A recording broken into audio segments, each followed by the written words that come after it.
Shalom Bapak Ibu Saudara yang diberkati oleh Tuhan. Saat ini kita akan mulaikan ibadah kita dan kita berdoa.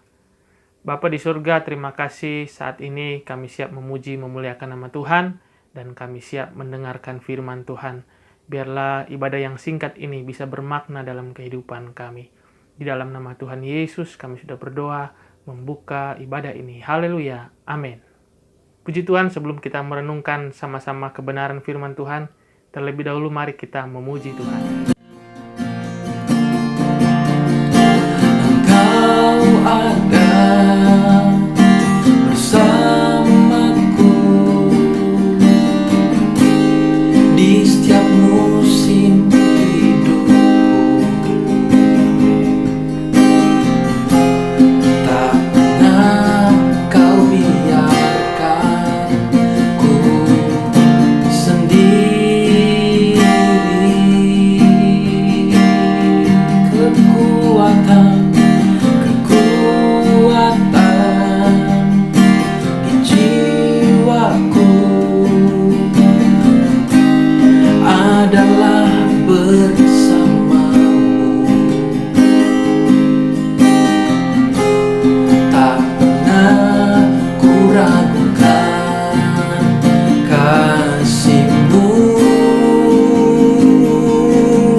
Oh, bersamamu Bapa, ku lewati semua perkenananmu yang teguhkan hatiku. Engkau yang bertindak memberi pertolongan.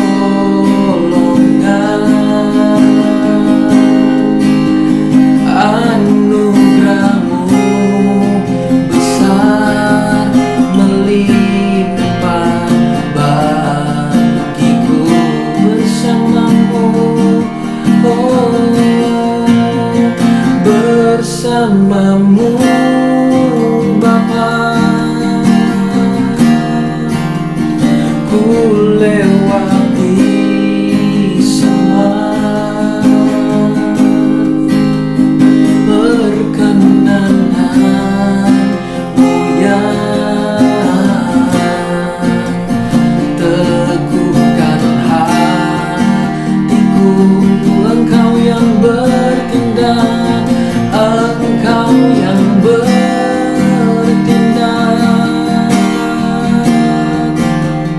memberi pertolongan.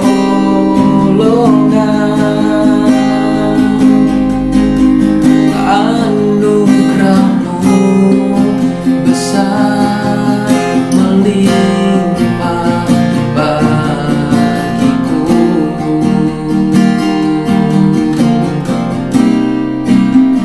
Anugerah-Mu besar melimpah bagiku.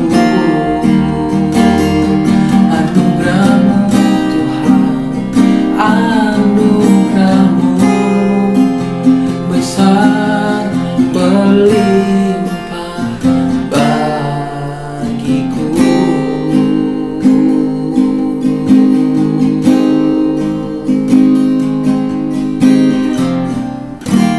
Puji Tuhan, Bapak Ibu Saudara yang diberkati oleh Tuhan. Saat ini kita akan mencoba mendalami Alkitab lewat pemahaman hedonisme yang mungkin kita pernah belajar sebelumnya atau kita kenal. Saat ini saya akan mencoba mengingatkan kembali, share tentang apa itu hedonisme menurut Alkitab. Mari kita lihat slide-nya. Pertama kita lihat dulu apa itu hedonisme. Dalam bahasa Yunani, hedonisme ini adalah kesenangan atau pleasure, dan isme ini paham atau kepercayaan. Jadi di sini ada artinya. Arti hedonisme, ajaran yang berpegang bahwa tingkah laku itu digerakkan oleh keinginan atau hasrat terhadap kesenangan dan menghindar dari segala penderitaan. Ada dua kalimat kunci dari hedonisme ini yang kalau kita pelajari, digerakkan oleh keinginan dan mencari kesenangan. Mencari kesenangan. Pertanyaannya adalah, apakah orang Kristen tidak boleh mencari kesenangan? Kalau kita lihat contoh di sini, Anda melihat orang pergi liburan, jalan-jalan, belanja, karaoke, berpesta, itu adalah kesenangan. Mungkin Anda berkata, saya tidak pernah melakukannya. Saya mending di rumah aja, berdiam diri, membaca buku, masak, dan lain sebagainya kita lakukan di rumah seorang diri. Itu juga adalah kesenangan. Kita harus fair. Kesenangan yang dimaksud seperti apa? Olahraga juga kita kesenangan. Kita menulis sesuatu adalah kesenangan. Kita menjaga anak kita adalah kesenangan. Jadi jangan sampai kita terjebak kesenangan seperti apa. Mari kita lihat lagi, karena setiap kesenangan daripada setiap orang berbeda-beda. Apa itu kesenangan? Menurut Kamus Besar Bahasa Indonesia, kesenangan adalah kepuasan, keenakan, kebahagiaan, atau kelegaan. Banyak pengertian menurut para ahli yang saya pelajari, namun kalau saya taruh di slide ini tidak akan mencukupi. Namun, saya sudah melihat dan saya coba untuk memberikan satu kesimpulan yang mungkin membuat kita lebih mengerti. Kesenangan adalah hasil atau efek kita dalam mengerjakan dan menerima sesuatu yang menyenangkan. Sehingga membuat kita bahagia, kita puas, kita merasa lega. Jadi kesenangan itu adalah hasilnya saja dari kita menerima sesuatu. Dan biasanya kesenangan ini bersifat sementara. Contohnya, kita makan makanan yang kita sukai. Maka setelah kita makan, kita kenyang, maka selesailah kesenangannya. Kita olahraga, kita sudah capek, fisik kita udah lemah, maka kesenangan dalam berolahraga juga akan berkurang. Kita nonton film, kita bernyanyi, dan bahkan kita melayani Tuhan. Ada titik-titik di mana kita akan merasa kejenuhan di dalamnya. Bahkan kita bekerja setiap hari. Itu sebabnya mari kita lihat lebih dalam lagi tentang kesenangan ini. Di dalam Kejadian pasalnya yang ke-19 ayat 16, kita bisa melihat contoh tentang Lot dan istrinya. Ketika ia berlambat-lambat, maka tangannya, tangan istri dan tangan kedua anaknya dipegang oleh orang itu, sebab Tuhan hendak mengasihani dia, lalu kedua orang itu menuntunnya keluar kota dan melepaskannya di sana. Lot dan istrinya mencoba berlambat-lambat untuk keluar dari Sodom dan Gomora. Dan di sana kita bisa melihat bahwa mungkin saja mereka tidak percaya kepada Tuhan. Atau mungkin mereka merasa sayang untuk meninggalkan apa yang mereka punyai di dalam rumah mereka. Sehingga akibatnya Kejadian 19 ayat 26. Tetapi istri Lot yang berjalan mengikutinya menoleh ke belakang lalu menjadi tiang garam. Malaikat itu sudah bilang jangan melihat ke belakang, tetapi istri Lot mengingat ada sesuatu yang kelupaan mungkin, ada sesuatu yang dia tinggalkan di belakang sana yang berat rasanya untuk dia tinggalkan. Sehingga dia tidak bisa untuk tidak menoleh ke belakang dan akhirnya dia menjadi tiang garam. Dalam Perjanjian Baru di sana dikatakan 1 Korintus 15 ayat 32. Kalau hanya berdasarkan pertimbangan manusia saja aku telah berjuang melawan binatang buas di Efesus. Apakah gunanya hal itu bagiku? Jika orang mati tidak dibangkitkan, maka marilah kita makan dan minum, sebab besok kita akan mati. Paulus menegur orang Korintus yang menganut paham Epikurion atau Epikuros, yang tidak percaya akan kebangkitan Kristus. Kaum Epikuros, coba kita lihat, kaum apa ini? Golongan Epikurian atau Epikuros adalah golongan yang menganggap kesenangan adalah tujuan hidupnya dan didapatin dengan cara menjalankan kearifan, ketabahan, pengendalian diri, dan keadilan. Menjunjung tinggi moral, kelihatan alim dari kebanyakan orang lainnya. Jadi golongan Epikuros ini dari filsafat Yunani, mereka sudah diajarkan bagaimana tujuan hidup mereka adalah kesenangan semata. Mereka mencarinya, mereka mencari kesenangan, mereka menemukannya. Dan mereka mencari dengan cara-cara yang baik, dengan kearifan, dengan ketabahan, bahkan dengan keadilan. Kalau kita bisa melihat bahwa mereka sepertinya orang baik-baik saja, tetapi tujuan mereka hanya satu, untuk hidup sekali dan mereka nikmati. Yesaya pasal 5 ayat 11-12, celakalah mereka yang bangun pagi-pagi dan terus mencari minuman keras dan duduk sampai malam hari, sedang badannya dihangatkan anggur. Kecapi dan gambus, rebana dan suling, serta anggur terdapat dalam perjamuan mereka. Tetapi perbuatan Tuhan tidak dipandangnya, dan pekerjaan Tuhan tidak dilihatnya. Jadi fokus mereka hanya kepada kesenangan diri sendiri. Sehingga perintah Tuhan, sehingga pelayanan mereka abaikan. Nah, akibat atau dampak hedonisme ini, yang pertama, membuat manusia lupa akan Tuhan. Lupa akan kebaikan Tuhan, ketetapan Tuhan, tanggung jawab mereka sebagai anak Tuhan, sebagai orang percaya. Mereka mengabaikan pelayanan. Yang kedua, mereka berfokus kepada diri sendiri. Mereka mencintai kepuasan, mencintai diri sendiri. Kesenangan adalah tujuan hidupnya. Itu sebabnya mari kita lihat kehidupan diri kita sendiri. Apakah kita sementara menganut paham ini atau tidak? Jangan-jangan kita berfokus sekarang pada diri kita sendiri. Apalagi di masa pandemi ini, apakah kita tetap memperhatikan pekerjaan Tuhan, pelayanan? Atau kita sibuk melindungi diri kita? Kita sibuk menjaga hidup kita sendiri supaya aman di tengah-tengah keadaan dunia ini.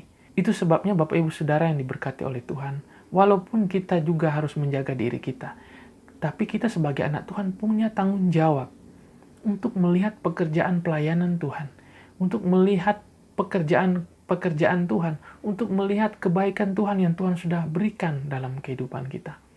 Ingat, mujizat bukan saja kita disembuhkan daripada sakit, tetapi mujizat juga berarti ketika kita masih dalam keadaan sehat sampai hari ini, itu adalah pertolongan Tuhan, itu adalah anugerah daripada Tuhan yang harus kita perhatikan. Dan kalau kita lihat lebih jauh ke dalam lagi tentang hedonisme ini, kalau kita lihat, hedonisme ini selalu mencari apa? Kesenangan. Mereka menemukan kesenangan. Dan kesenangan itu, saya bilang tadi, bersifat sementara.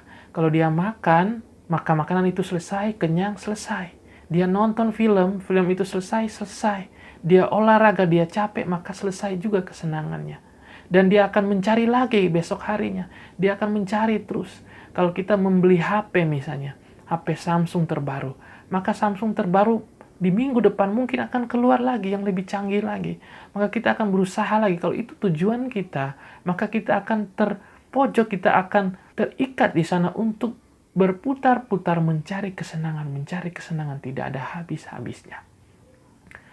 Robert Oppenheimer berkata, orang bodoh mencari kebahagiaan di mana-mana, sedangkan orang bijak menumbuhkannya dari telapak kakinya. Pengkhotbah pasal 5 ayat 10. Siapa mencintai uang tidak akan puas dengan uang, dan siapa mencintai kekayaan tidak akan puas dengan penghasilannya. Ini pun sia-sia. Jadi dalam kehidupan kita, kalau kita mencari sesuatu yang adalah ciptaan, maka kita tidak akan puas dengan ciptaannya Tuhan. Justru kita akan lebih cenderung untuk tidak menghargai si pencipta. Kita lebih cenderung memfokuskan tenaga kita, waktu kita, kekuatan kita, mungkin masa muda kita, untuk mencari sesuatu hal yang sia-sia, kata pengkhotbah.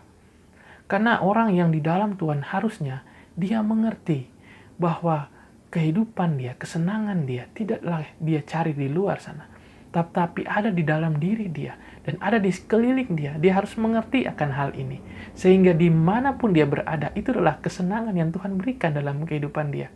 Apapun yang dia alami, itu adalah kesenangan yang Tuhan berikan dalam kehidupan dia, sehingga dia bisa mengerti akan keadaannya dan dia membagikan kesenangan itu kepada orang lain.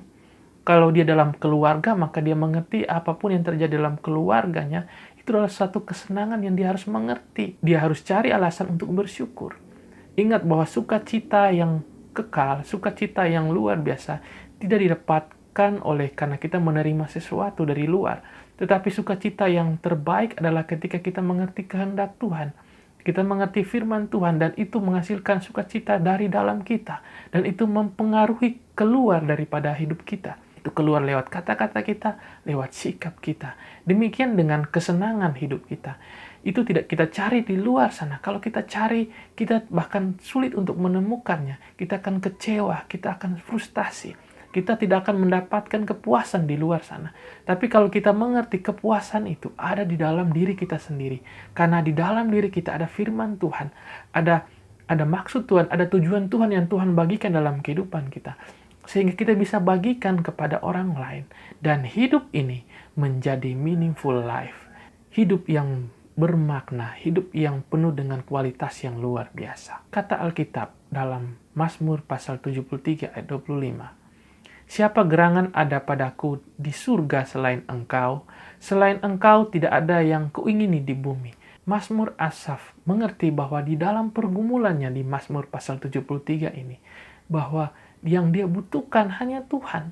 Dia butuhkan hanya kebenaran firman Tuhan.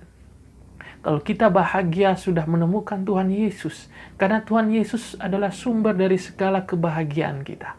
Dan kalau kita harus lihat di kalimat paling di bawah, kalau Yesus tidak bisa membuat kita bahagia, maka kita tidak akan mendapatkan satu kebahagiaan pun di dunia ini atau di luar sana. Kita lihat slide berikutnya. Yesus adalah sumber. Yesus Tuhanlah yang membuat kita mengerti akan semua yang kita sementara alami dan rasakan sekarang ini.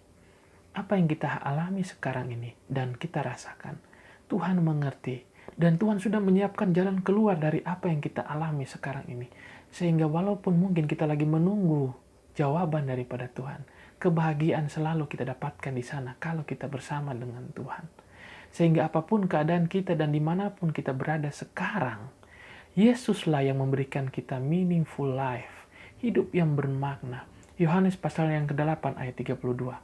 Dan kamu akan mengetahui kebenaran, dan kebenaran itu akan memerdekakan kamu. Dan kita percaya bahwa kalau kita ada di dalam Yesus, Yesus adalah kebenaran, dan kebenaran itu akan membebaskan kita dari keterikatan, dari cinta akan dunia ini, cinta akan kepuasan, hidup yang bermakna.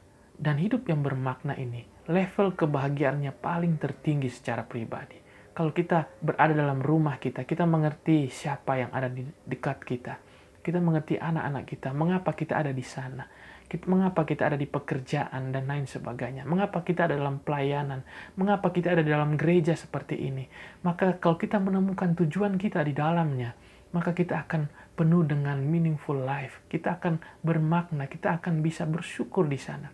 Mengerti setiap keadaan yang diizinkan Tuhan terjadi. Kita punya hubungan dengan Tuhan akan baik-baik saja.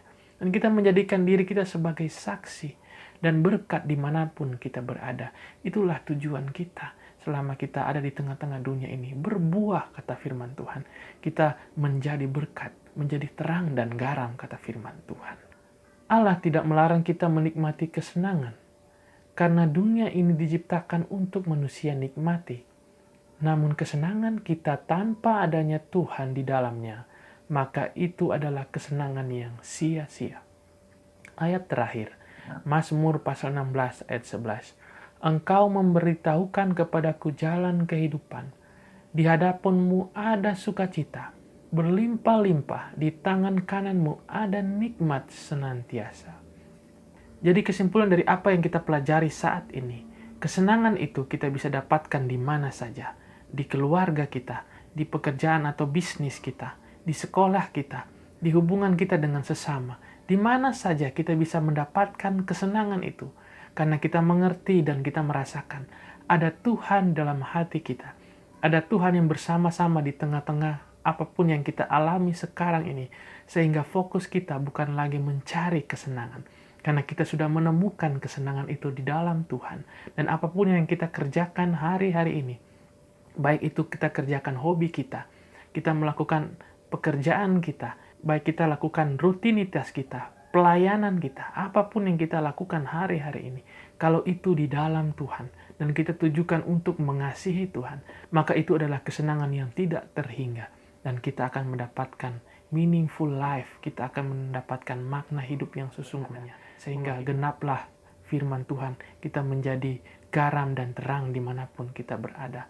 Orang melihat kita dan mempermuliakan nama Tuhan. Puji Tuhan, mari kita berdoa sebelum kita menutup ibadah ini. Bapa di surga, terima kasih pada saat ini kami sudah belajar bersama-sama kebenaran firman Tuhan tentang kesenangan, tentang pleasure.